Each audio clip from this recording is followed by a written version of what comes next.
Assalamualaikum warahmatullahi wabarakatuh. Dalam kesempatan ini saya akan menjelaskan tentang materi awal ya, mengenai materi awal di perkuliahan desain matra untuk semester ganjil tahun akademik 2021-2022. Oke, tadi di pertemuan di Zoom meeting sudah saya jelaskan apa yang dimaksud dengan desain matra.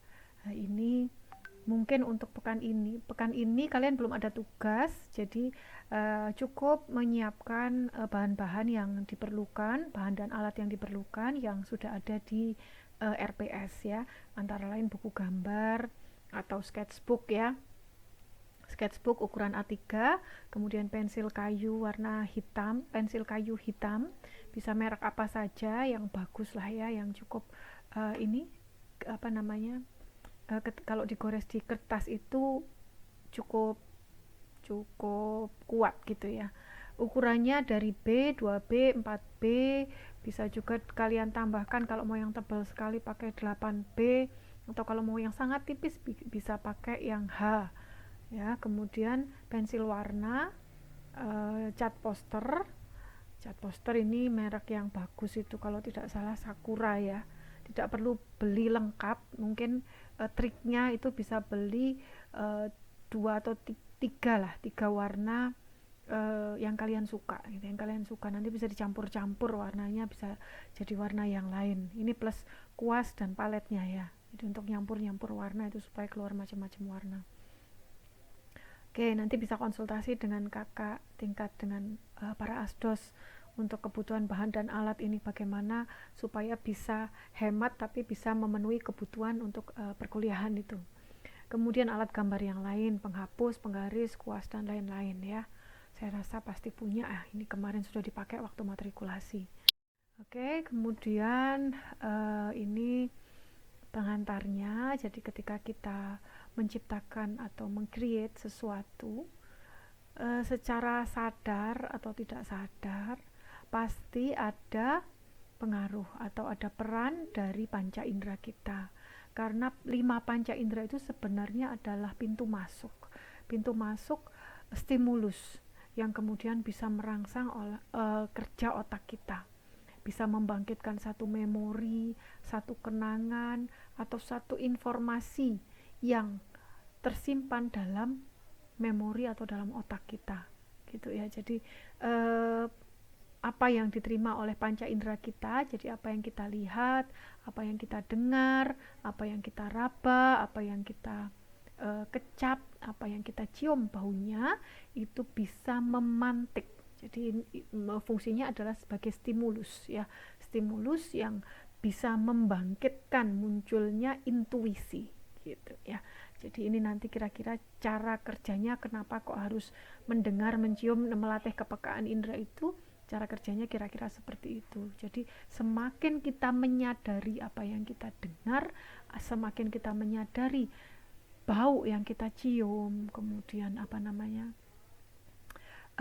suara yang kita dengar, benda-benda warna dan lain-lain yang kita lihat, kemudian apa yang kita kecap, yang masuk ke mulut kita, kita rasakan betul, kita sadari, kita nikmati ya, ini akan membangkitkan sensasi-sensasi tertentu yang merangsang pada munculnya intuisi atau ide-ide atau gagasan-gagasan intuitif.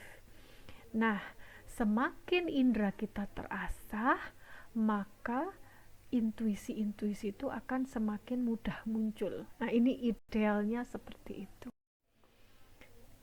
Nah, ini tujuan perkuliahan desain matra tadi sudah saya sampaikan juga ya. Saya langsung ke sini saja. Oh, capaiannya tadi juga sudah. Nah, ini saya langsung ke sini saja untuk materi pengantarnya. Jadi, setiap panca indera kita memberikan keindahan, bisa menangkap keindahan dari masing-masingnya.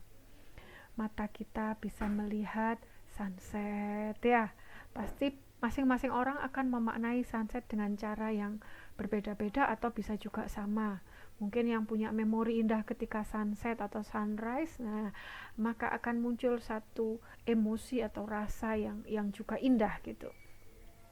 Kemudian kalau kita melihat kemacetan misalnya, ketika kemacetan itu dimaknai sebagai sesuatu yang padat, yang banyak orang stres gitu di dalamnya, orang capek kerja tapi ketika pulang ke rumah itu harus lewat macet dulu, mungkin akan muncul satu emosi yang tidak nyaman ya, entah itu ramai, ruwet, apalagi macet dan lain-lain, itu akan muncul rasa-rasa yang tidak nyaman.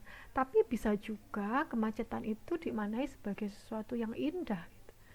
Jadi indah atau tidak indah, nyaman atau tidak nyaman, enak atau tidak enak, sensasi rasa yang muncul ini sifatnya sangat pribadi. Gimana cara memaknai itu indah? Misalnya ketika ketika melihat kemacetan itu yang terbayang adalah pulang ke rumah gitu ya, pulang ke rumah merindukan sesuatu, misalnya masakan ibu gitu ya. Ini pulang nanti ketemu ibu, ketemu bapak, ketemu masakan ibu yang pasti lezat gitu, kangen kumpul dengan keluarga. Ini akan menimbulkan satu sensasi rasa yang berbeda dengan yang pertama tadi. Jadi ini sifatnya semuanya akan sangat sangat pribadi. Bisa sama, bisa juga tidak. Nanti akan kita lihat ya. Oke. Nah, ini contoh-contoh gambaran peran panca indera di bidang arsitektur. Misalnya dari apa yang kita lihat ya. Kita melihat sesuatu di arsitektur, itu adalah cerminan gambar yang kiri atas itu. Mungkin itu adalah ekspresi ya, mungkin ya. Ekspresi kelembutan gitu ya, ditunjukkan dengan gambar garis lengkung yang demikian. Kemudian gambar yang tengah atas itu yang ada pohon bambunya, itu adalah cermin mungkin modernitas natural, atau cermin-cermin kebersahajaan, minimalis, modern tapi stylish gitu ya, dan lain-lain. Ini akan banyak sekali terjemahan dari emosi atau dari gagasan intuitif yang kita temukan ke dalam arsitektur. Nah, ini metode yang kita pakai, jadi gambarannya semacam ini. Metode yang dipakai adalah metode intuitif dengan strateginya dari pengalaman yang sifatnya empiris dulu. Empiris itu berarti kalian mengalami ruangnya dulu, mengalami suasananya dulu, mendengarkan langsung dari sumbernya, mencium langsung dari sumber baunya, melihat langsung dari objek yang harus dilihat, mengecap langsung dari apa yang harus kalian kecap atau kalian rasakan, dan meraba langsung objek yang harus kalian raba untuk bisa merasakan mungkin teksturnya gitu ya. Jadi kalian harus mengalami dulu, pengalaman empirik untuk bisa masuk ke pengalaman yang sifatnya intuitif atau gagasan yang intuitif itu tadi. Nah, nanti output yang diharapkan dari metode intuitif ini ada dua, yaitu desain Dwimatra dan desain Trimatra. Jadi desain 2 dimensi dan desain 3 dimensi. Nah, ini sekarang sedikit sekali tentang intuisi mungkin yang bisa saya sampaikan ya. Jadi intuisi itu adalah istilah untuk kemampuan memahami sesuatu tanpa melalui penalaran rasional dan intelektualitas. Kita punya dua alat ya. Dalam diri kita itu ada dua alat. Yang pertama otak atau rasio. Yang kedua rasa atau perasaan. Otak itu juga terbagi menjadi dua, yaitu otak kanan, otak kiri. Otak kiri itu sifatnya analitis, rasionalistik ya. Otak kanan itu sifatnya intuitif ya.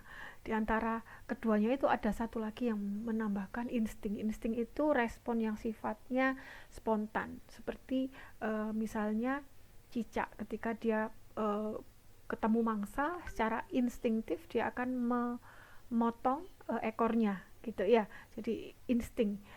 Burung dia akan tahu kemana mencari makan karena dia punya insting, itu insting. Tapi kalau intuitif itu gagasan atau ide yang sifatnya itu dalam tanda petik given, ya semuanya given sih, tapi ini tanpa melalui penalaran, tanpa melalui analisis, tanpa melalui proses berpikir. Jadi ini sifatnya spontan kalau gagasan intuitif itu. Atau bisa sebut juga itu gagasan yang sifatnya ilhamis ya. Tiba-tiba dapat gitu. Kalau di teori-teori arsitektur ini disebut jalur black box. Kalau yang pakai analitik, pakai programming, pakai analisis itu disebut dengan jalur glass box, jalur yang kelihatan terang, kotak yang terang. Jadi kelihatan tahapan-tahapannya, itu yang glass box, ini yang jalur rasionalistik. Tapi kalau jalur yang intuitif itu yang nggak tahu dari mana datangnya, tiba-tiba dapat aja gitu ya. Tapi intuitif ini pun tetap harus dipicu supaya dia lebih mudah muncul gitu sebenarnya ya.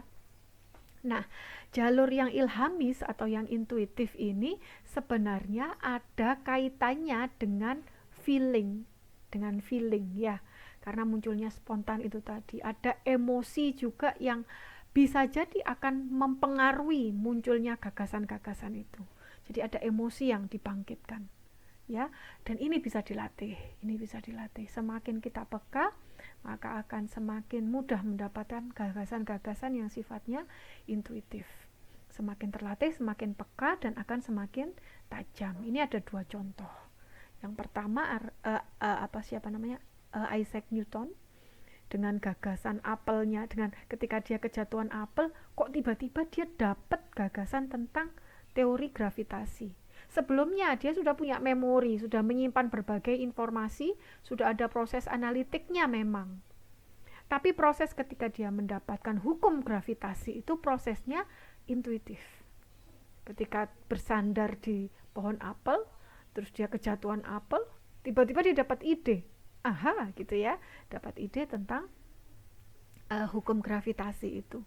Gitu. Jadi gagasannya sifatnya tiba-tiba, tapi ada memori di belakangnya gitu yang sudah dia simpan gitu. Kemudian juga Archimedes ketika dia berendam di bak mandinya, itu justru dia pada saat itu dia mendapatkan ide tentang hukum berat jenis air itu ya, tentang massa itu.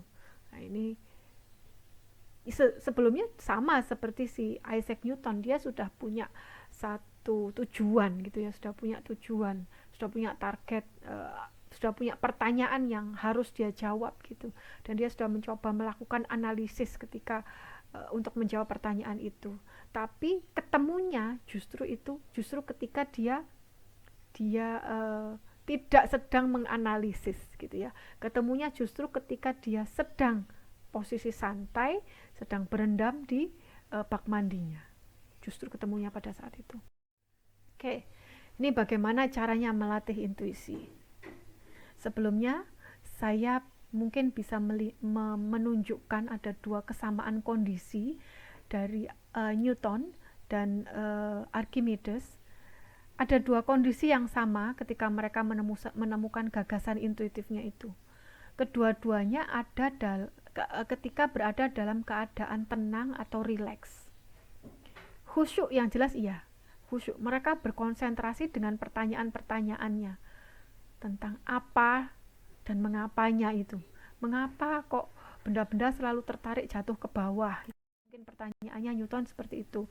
Sementara pertanyaannya Archimedes, berapa berat atau bagaimana mengukur berat jenis massa gitu ya. Jadi masing-masing sudah punya pertanyaan-pertanyaan sendiri, jadi sudah punya target sudah punya tujuan gitu. Nah, tapi keduanya melakukan analisis, sama-sama melakukan serangkaian proses analisis, membaca, memasukkan sebanyak mungkin informasi ke dalam dirinya.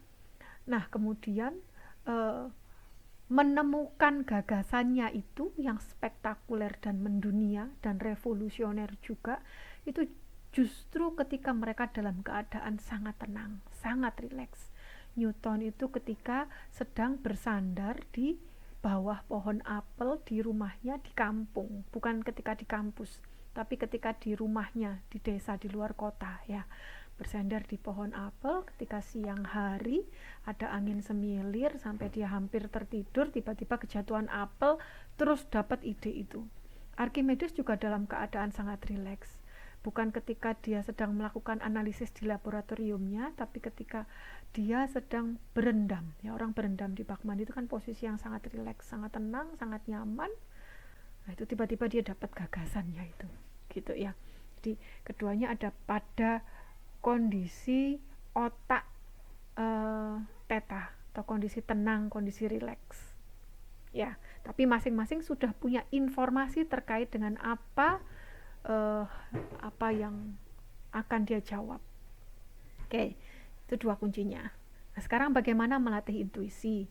Intuisi ini bisa dilatih menggunakan stimulus, yaitu dengan pengalaman yang sadar. Jadi kita itu sering nggak sadar ketika mengalami sesuatu. Ketika makan, ya tahu-tahu kenyang gitu.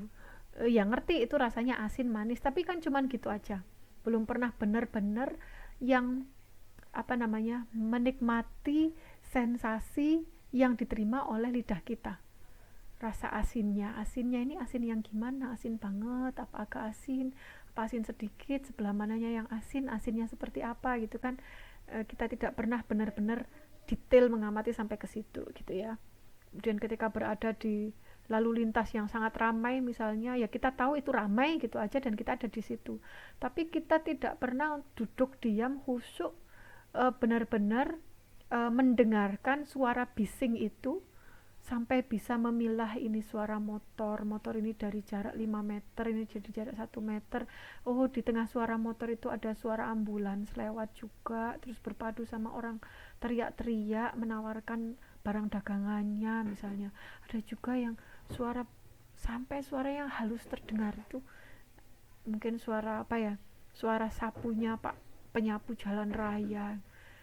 Kita belum pernah bisa sampai detail menangkap suara-suara di keriuhan itu karena kita tidak sadar gitu ya. Jadi ini nanti memang perlu dilakukan dengan khusyuk, dengan konsentrasi untuk bisa menikmati suara-suara yang kalian dengarkan, bisa menikmati rasa yang kalian kecap dan lain-lain. Ya, oke. Ini kira-kira itu nanti yang akan dilatih. Jadi ini nanti semakin banyak latihan, semakin intensif merasakan, mendengar, melihat, mengecap, mencium, bau dan meraba permukaan, itu akan semakin terlatih ya. Jadi kuncinya itu lakukan lebih banyak ya. Jadi setelah tugas ini nanti mungkin akan kalian bisa lakukan di tahap-tahap berikutnya gitu. Lakukan lebih banyak, lebih intensif, itu lebih khusyuk, lebih konsentrasi, kemudian lebih detail, dan nantinya akan sampai pada tahap titen atau niten ya, bahasa Jawa itu apa ya, identifikasi yang sifatnya sangat detail gitu ya, mengingat-ingat, bahkan mencatat, sampai dalam hati mencatatnya dan perhatikan. Ini niten itu konsepnya seperti itu. Jadi nanti dari stimulan yang kalian terima ini coba rasakan, kemudian mudah-mudahan ini akan mudah memicu munculnya gagasan-gagasan intuitif yang harus kalian tuangkan dalam bahasa puitik. Nah, nanti dari bahasa puitik akan ada panduan berikutnya. Ya. Oke. Ini strategi modul tugas Dwi Matra yang sesi 1, yaitu membangkitkan. Jadi ada 2 sesi, 2 tahap. Yang pertama membangkitkan gagasan intuitif melalui stimulus indrawi. Jadi stimulus-stimulus yang diraba, dilihat, dikecap, dicium baunya dan didengarkan suaranya itu hanyalah sebagai stimulus saja supaya kalian bisa mendapatkan gagasan intuitif yang dituangkan dalam bahasa puitik ya. Jadi setelah mendengar, kemudian tuangkan, kemudian temukan gagasan intuitifnya. Kalau 1 kali kunjungan belum dapat, lakukan kunjungan kedua. Kalau kunjungan kedua belum dapat, lakukan kunjungan ketiga. Bisa jadi gagasan itu muncul serta-merta pada saat kalian di lokasi ya. Bisa jadi seperti itu, harapannya begitu, tapi bisa juga gagas. Ini yang lebih mudah sebenarnya menuliskan bahasa puitik itu ketika kalian ada di lokasi. ya. Ini meskipun tidak ideal, bukan benar-benar gagasan intuitif, sementara ini tidak apa-apa karena kita masih latihan, tapi paling tidak kalian tahu prosesnya dulu. Kemudian ketika bisa juga gagasan intuitif itu muncul ketika dalam perjalanan pulang gitu ya. Ini nunggu di lokasi nggak dapat gagasannya, ya oke lah gitu, kalian tenangkan kondisi kalian, tenangkan hatinya, tenangkan perasaannya. Boleh masih tetap di situ, boleh juga mulai beranjak pergi. Mungkin ketika beranjak pergi kalian dapatkan gagasannya. Kemudian atau bisa juga mungkin ketika di rumah, ketika tenang kalian baru dapat gagasannya. Bisa jadi sebenarnya seperti itu. Ya, bisa jadi. Nah, ini tergantung masing-masing pribadi. Ya, jadi untuk yang pertama, tugas pertama ini tidak ideal dulu, tidak apa-apa. Yang penting kalian bisa sampai ke penulisan bahasa puitik. Nah, nanti setelah bahasa puitiknya ditulis, sekali lagi bahasa puitik itu tidak harus berupa puisi, tapi bisa berupa rangkaian kalimat yang padat. Isinya padat. Padat itu tidak kalau analitik atau deskriptif mendeskripsikan sesuatu itu kan biasanya detail ya, perbagian gitu. Misalnya kalau menuliskan tentang keramaian lalu lintas itu kalian menuliskan pagi ini aku ada di perempatan dekat pasar. Di pasar ini ramai sekali, ada banyak orang lalu lalang. Kemudian ada kendaraan lewat, ada sepeda motor, ada mobil, ada bis, ada ada ambulans dan lain-lain. Suara kendaraannya bercampur juga dengan suara klakson dan suara apa. Nah, itu kalau detail itu seperti itu. Ini bukan bahasa puitik, ini bahasa deskriptif. Kalau bahasa puitik itu lebih padat. Misalnya ya, kasih contoh nggak ya? Nggak usah deh. Nanti kalian coba temukan sendiri. Jadi kalian tulis dalam bahasa yang puitik, yang padat dan ada nilai estetikanya biasanya. Ada nilai simbolik dan nilai estetis dari bahasa puitik. Bahasanya bahasa yang indah ya, padat dan bernilai simbolik gitu ya. Kalian coba dulu, nanti bisa dibimbing saya dan Asdos. Nah, nanti setelah menuliskan bahasa puitik, ini kalian coba temukan kata kuncinya. Kata kuncinya apa ya? Kata kunci itu kata yang paling penting, yang menjadi inti dari rangkaian bahasa puitik yang kalian tuliskan. Nah, ini sesi 1. Berhenti sampai di kata kunci. Di sesi 2 itu adalah tahap eksplorasi kata kunci menjadi komposisi 2 dimensi, yaitu komposisi titik, garis, dan bidang. Nah, nanti masing-masing tugas ada panduan dan tahapannya. Oke. Kemudian Oke, ini mungkin yang bisa saya sampaikan untuk materi pertama. Kalian simak dulu saja sambil mencoba menyiapkan untuk tugas pertama yang baru akan dikerjakan pekan depan. Titik mana yang akan kalian pilih untuk mengeksperiencing gitu ya, untuk bereksperiencing, untuk mengalami. Objeknya adalah mendengarkan lalu lintas, suara ramai lalu lintas gitu ya. Itu mungkin yang bisa saya sampaikan untuk panduan detail tugas 1 akan saya sampaikan pekan depan. Terima kasih. Assalamualaikum warahmatullahi wabarakatuh.